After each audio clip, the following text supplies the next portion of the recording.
So it's really about changing perspective.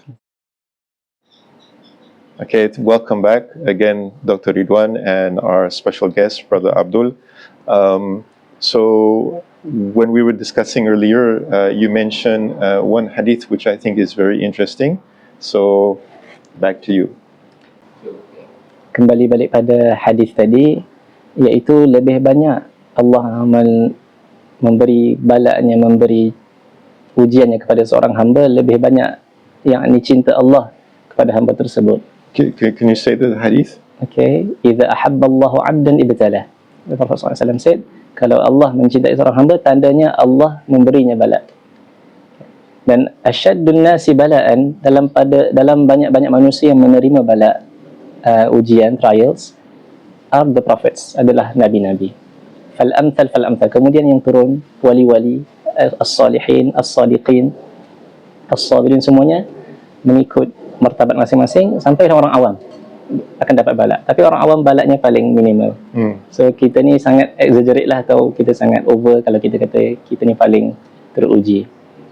So for the example yang paling mudah, let's say the Prophet SAW sendiri, ada suatu phrase dalam Syama'il Muhammadiyah yang sangat menarik, saya suka.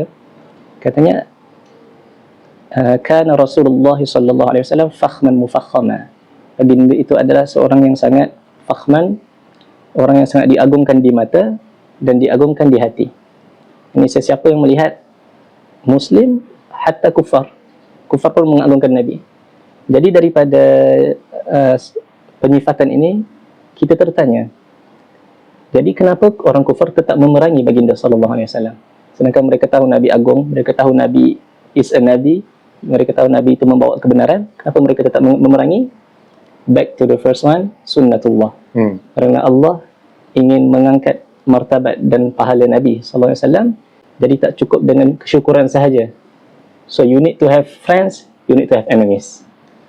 Perlu ada kawan, perlu ada musuh supaya mendapat maqam syukur dengan kawan-kawan yang menolong dan mencintai, dan supaya mendapat maqam sabar dengan enemies yang memerangi. So that's a very interesting perspective. But basically, the point is, these tests are there to elevate you, not to bring you down. Betul. And then let's say, because of these tests, you lose faith for a while. Yeah. What do you do in order to get your faith back? In order to get my faith back, Yeah.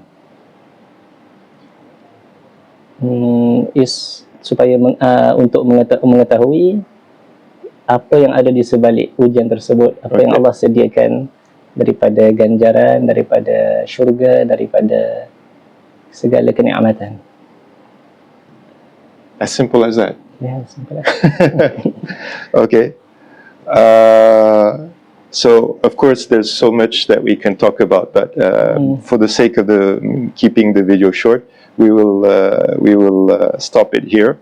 I didn't say much about Brother Abdul because or else it would take a long time, but basically Brother Abdul is helping me with the background research when I'm making these videos. So thank you very much. Okay. And inshallah in the next video we will continue the flow of ayat related to Surah Al Imran.